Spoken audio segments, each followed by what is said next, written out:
Now, what is negotiation?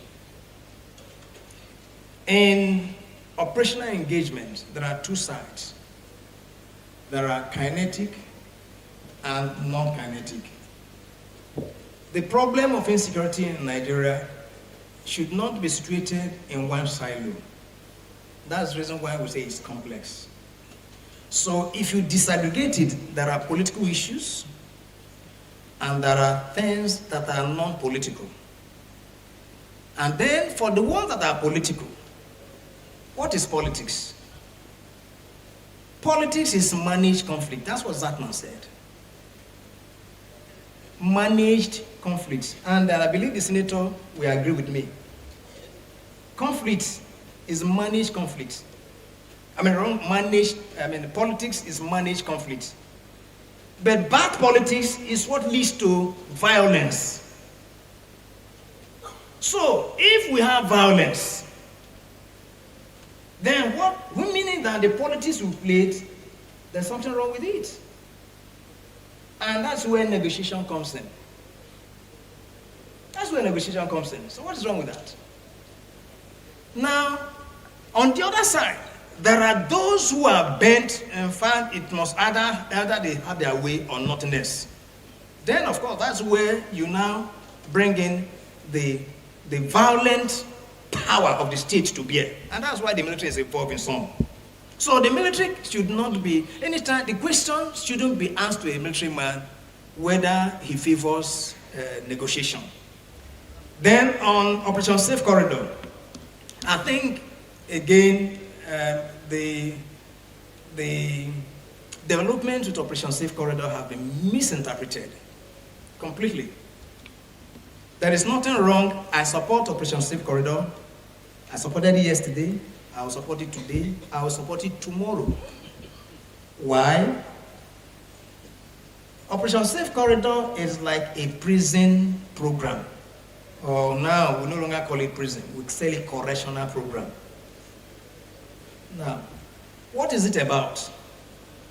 We have been engaged in this, and we know that there are those who actually are being used as foot soldiers. They don't even know what Boko Haram or Iswapot is about. Their own is that stomach infrastructure got them, and they said take, and they collected gun. Investigation will separate them. Then you now have high risk, medium risk, and low risk. It is the low risk element that go through Operation Safe Corridor, while the others go through the legal process. This is the reason why. So when you hear again all those gutter talks that they are being recruited, none of them have been recruited into the army. In any case, anybody, whether it's a terrorist convicted, he goes to jail. When he comes, where is he going to go to? So what is wrong with that? So now, when after serving prison sentence, just like this one's now, was the one Madala and even this bombing, they will go to prison. They will finish. When they finish, where will they go to? Okay, will you say you will not take them back? This is the challenge that we have. But the point is, whilst in prison, how have you been able to reorient him? So that when he comes out a better person. I think those are things we should integrate, rather than thinking that those who came up with Operation Safe Corridor, they are just, and then people in government are supporting. No, all this does not exist. And I don't think it. It's not at the front line that should happen. And that's why I'm also want to tell, if during briefing, especially in the front line, somebody gives you information, don't come back to him, you are distracting him. He has told you. And that information had actually been cascaded up the leadership ladder. That's where you should go to interrogate deeply to be able to do your investigation. But coming back to the man and then making him to be, you are distracting him, because that is actually not his. In any case, the frontline elements are not given those, they are not cut out for such things. Maybe this might not be for us to go deeper, but I'm trying to say that such a council is where deeper issues that affect the strategy and even future operations can be revealed, and the media can now say, okay, this is against the state. It will not be good to do this, not be good to do that, and all that. But if it's tactical issues,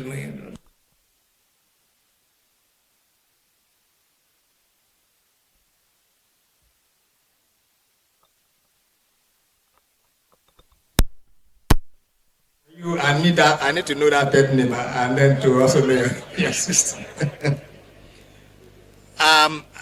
Moderation in all this is what is essential, and I think that this is the military. You're very right. You are overburdened. The military is actually overburdened, and that's why I also say that partly, jobs that are meant for police, military is not doing everywhere.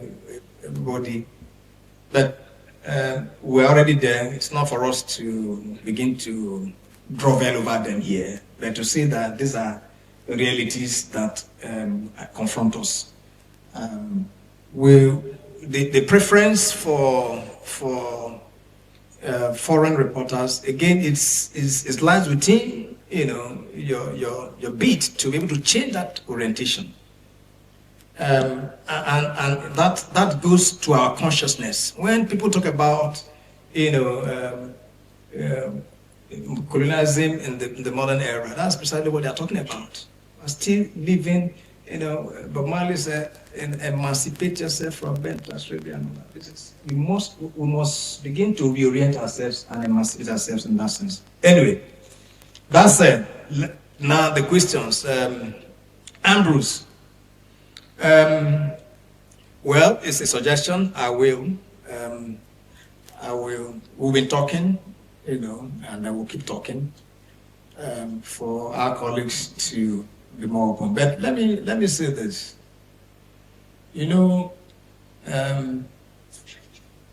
Perception of how you view the military also matters.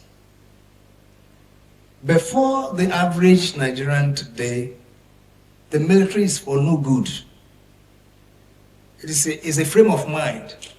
That frame of mind is anchored in the fact that within, and which I also mentioned in my book, within our evolution as a state, the military, some military officers have had incursion into politics, into governance, which must be contextualized. So that you have military rule does not mean that the military establishment, they are dictators. The military, it is the military regime. The military regime by its nature is dictatorial. Why? Because an aspect of government has been suspended. So they must dictate. That is what it is in government. Even there are, regimes across the world that are still dictatorial. All right?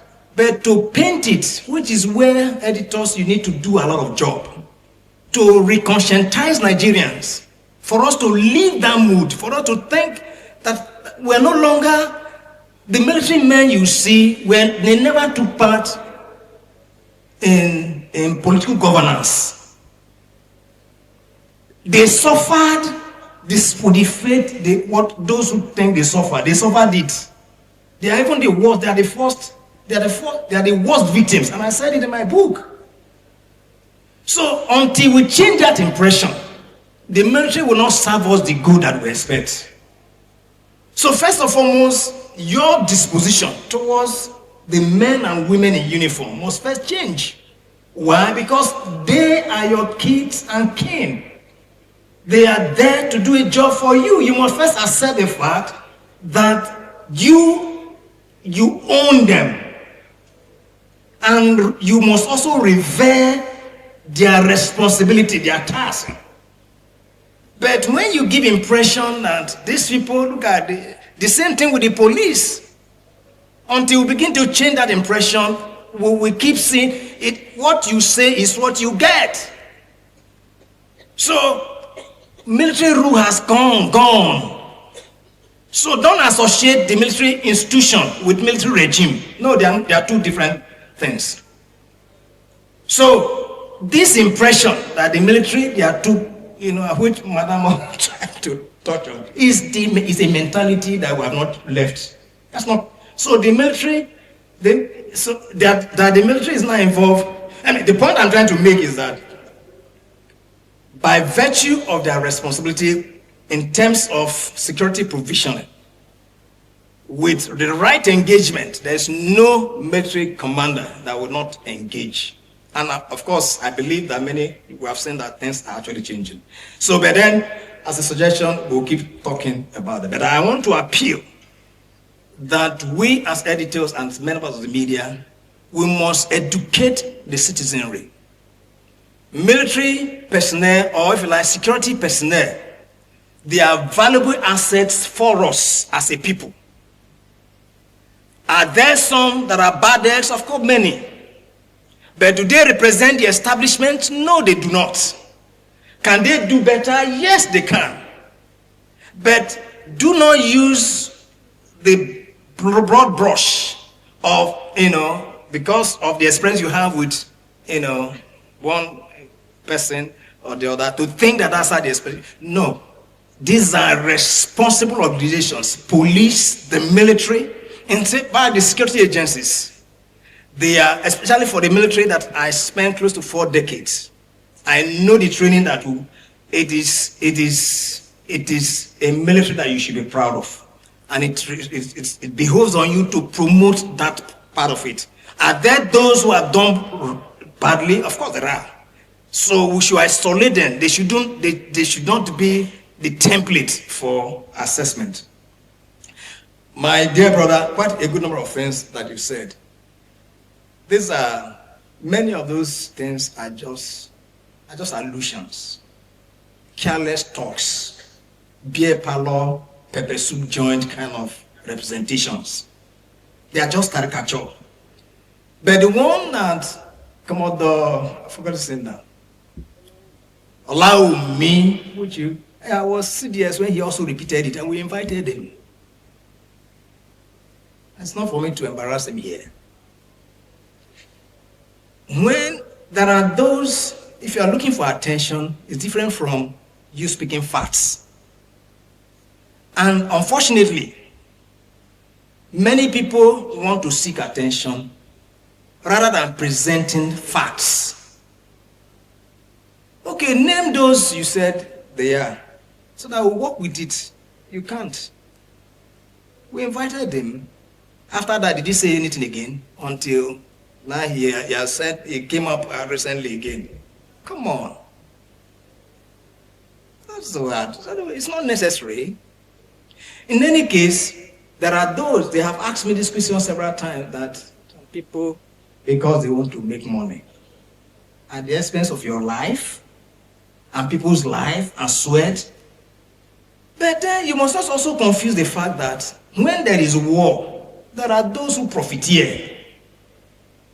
It's part and parcel of the war economy. So, but then is it the officers, the leadership? How can that be?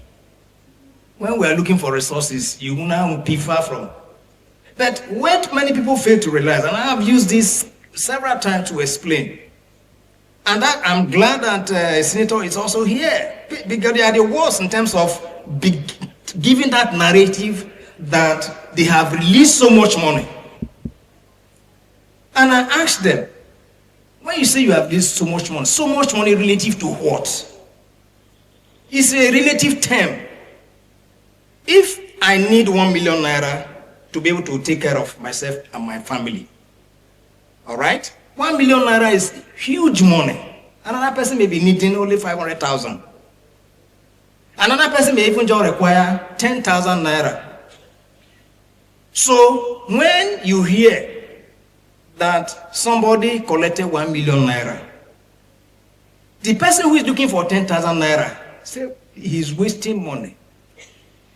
Relative to operation, you have men that you are going to feed.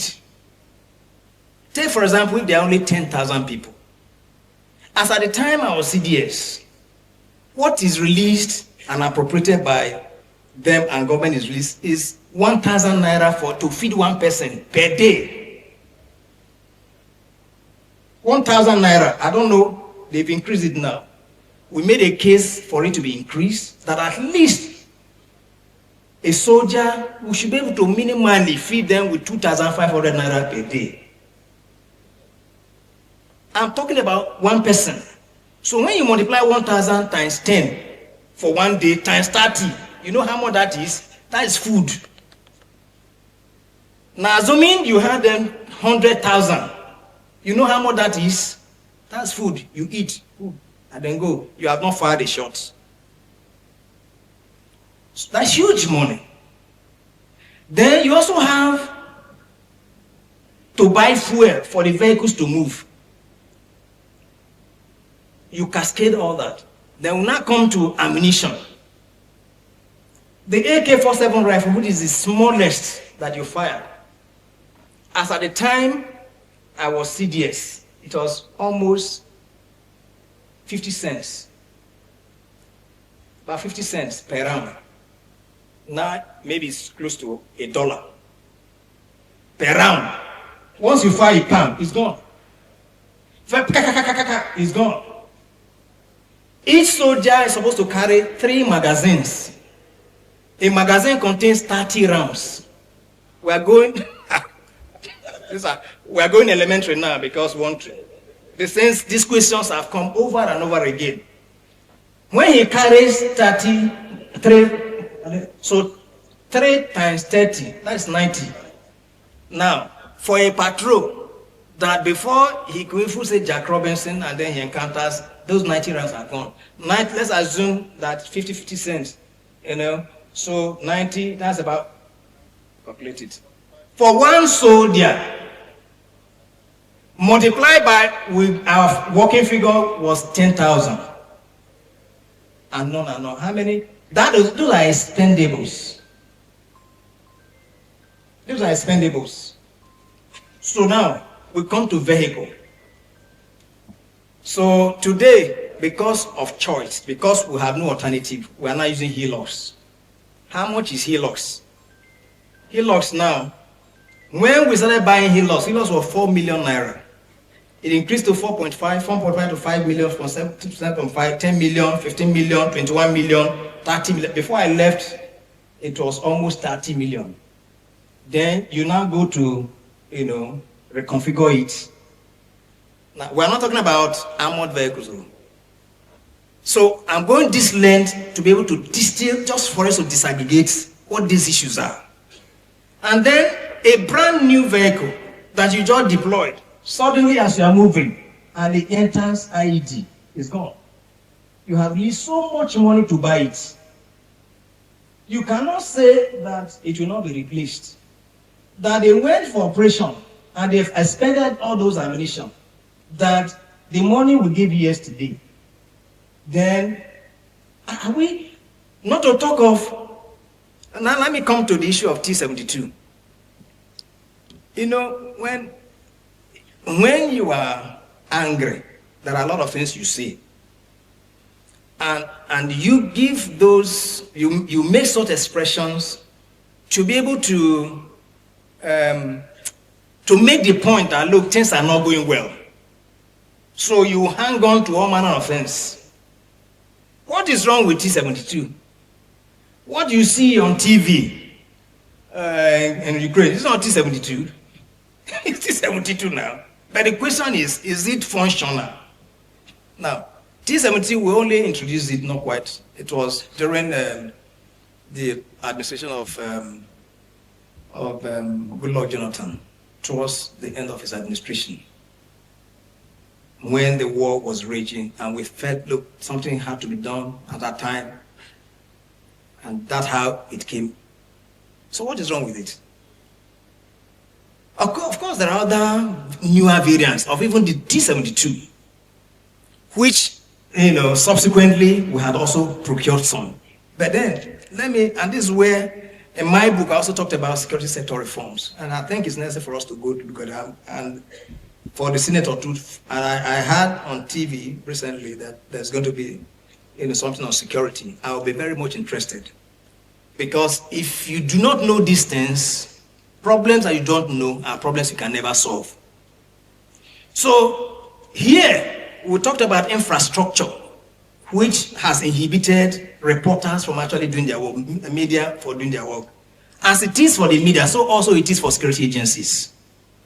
So the point here is, no matter how much is released, it's never enough. It can never be enough. Even for Nigeria, our budget can never be enough because there are problems. Even in the US, budget can never be enough.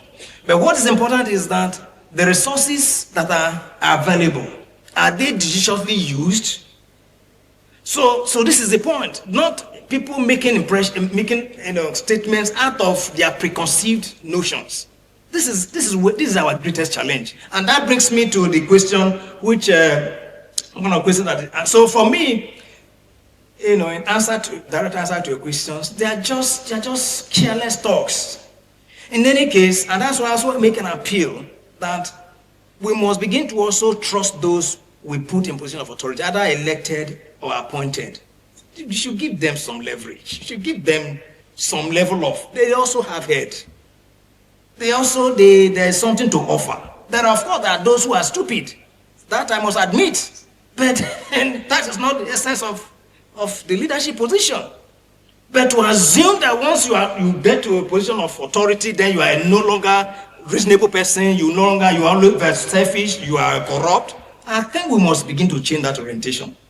So it's for me, especially with respect to the insecurity in the country, we must begin to call a spade, and then for us to see things, trust those who have been given responsibility and believe in them. If you have an opinion that contradicts, yes, you can share it, but to have a sweeping statement, which some people make, oh my God, that is, in fact, leads me to the question, which was the greatest challenge.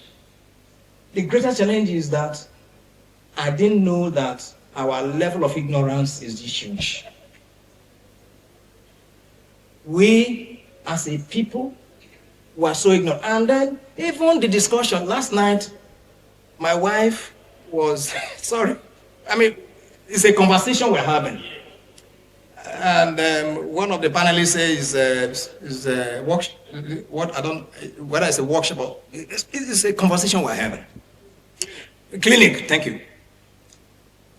Last night, before we went to bed, my wife was playing, I don't know which radio station that was on, and then somebody was reacting to this same, incident that happened a few days ago. And then the so-called person who calls an expert was talking, even though he was supporting the officer, but he also missed the point. In fact, what he was saying was sounding like somebody's chewing stone in the mouth. So I said, my dear honey, just either you use Bluetooth to listen alone, or just go somewhere and listen. Because ignorance, it being transmitted everywhere, and anybody who hears thinks that is the right thing. This is what. So at the end of the day, you are confused. So the military, over the years, have taken over responsibilities that are not theirs. Why? Because given our training, you can't see things going wrong, and you just keep quiet. And yet, today now, we are doing police work because let's just go ahead. Okay, now you have carried it. It's on your head. How to extricate yourself? It's not possible. Look, there are a lot one can say. What the point here is, there's a lot of ignorance in the society. And I think that you as media, especially editors, you must not only build the capacity, but to also see how you can nudge government policies to address these things that are fundamental. They are fundamental. Our code of ethics, our civics, we have lost it. We no longer know what values are. until we get those things back, we can't solve problems the way we are going. Lady Ejiro, Freedom from Information Act. Well, I don't know what your experience was, what that led to this with respect to the military. I do not think that there's anything stopping you from looking for information from the military establishment. But the point is, there are information, no matter what that Supreme Court gave you the permission to get, you never get. And I'll go to the Supreme Court to tell them why. So there is discretion. When Supreme Court gives that, it is information that is meant for the public.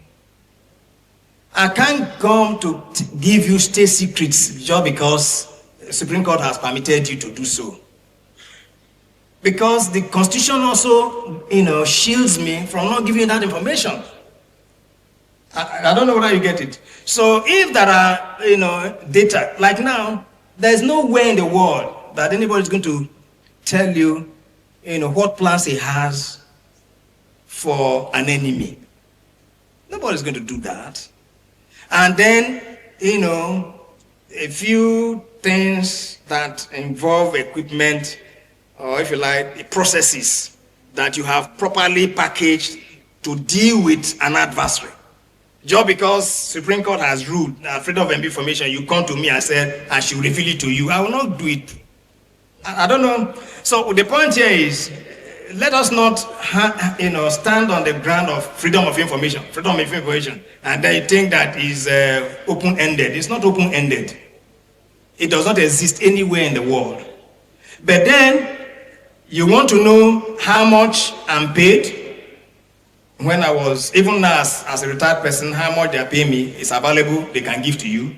How many soldiers are available in the military is available. How much you pay them is available.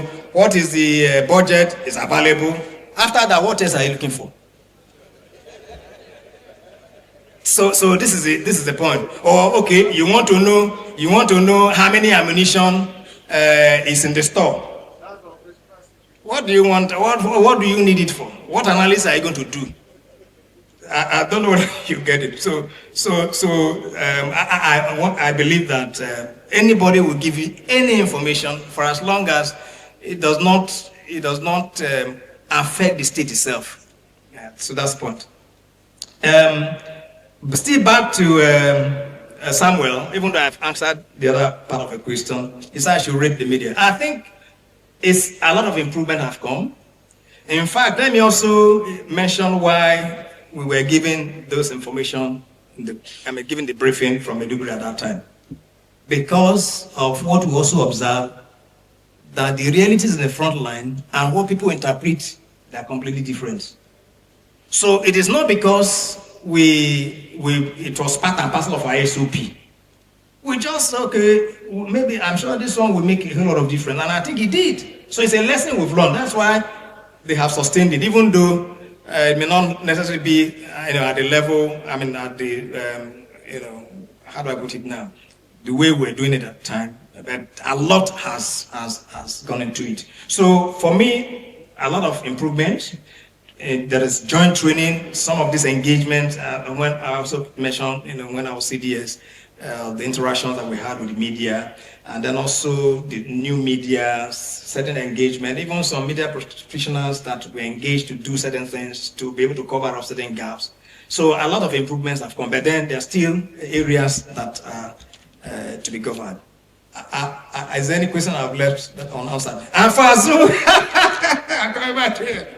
Negotiation or fight to finish. It's a negotiation or fight to finish. So you see, the point is this. And then, of course, the issue of Operation Safe Corridor, which I have not attended to, I will attend to it. Now, what is negotiation?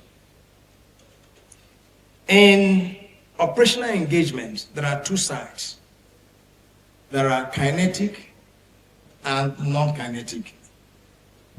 The problem of insecurity in Nigeria should not be situated in one silo. That's the reason why we say it's complex. So if you disaggregate it, there are political issues and there are things that are non-political. And then for the ones that are political, what is politics? Politics is managed conflict. That's what Zachman said. Managed conflicts. And I believe the senator will agree with me.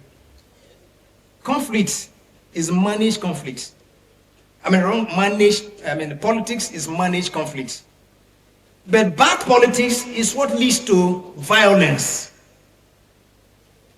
So, if we have violence, then what? Meaning that the politics we played, there's something wrong with it.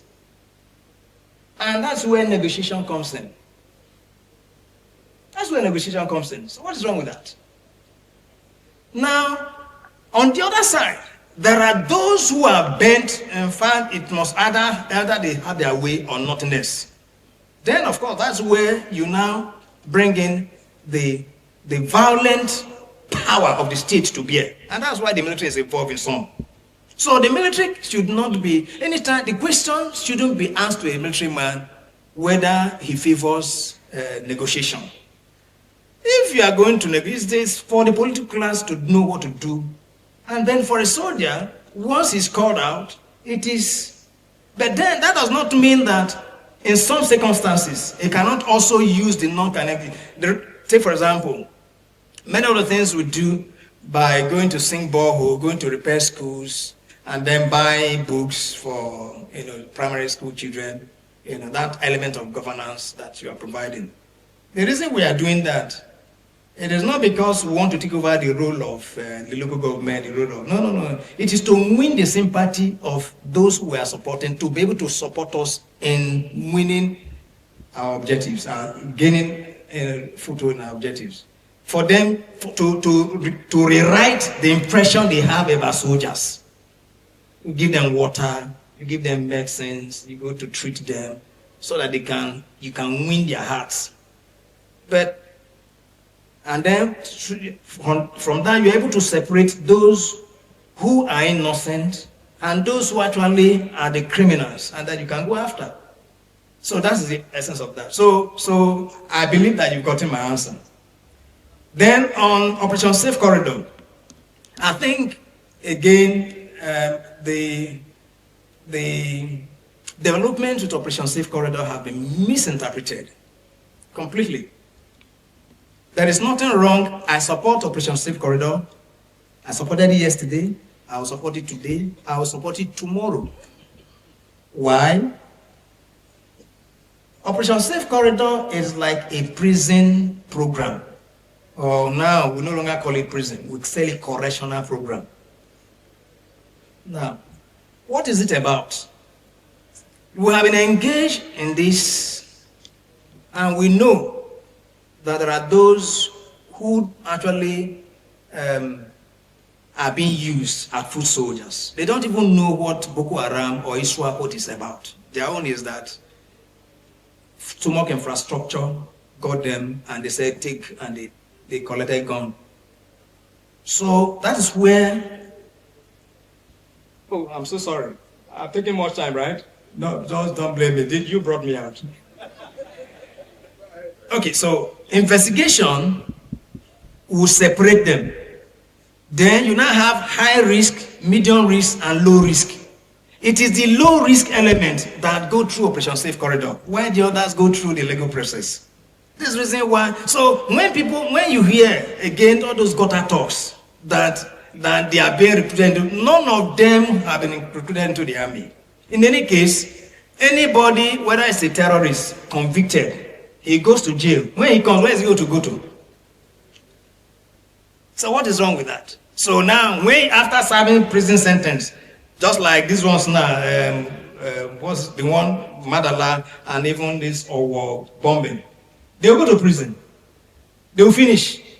When they finish, where will they go to? Okay, will you say you will not take them back? This is the challenge that we have. But the point is, whilst in prison,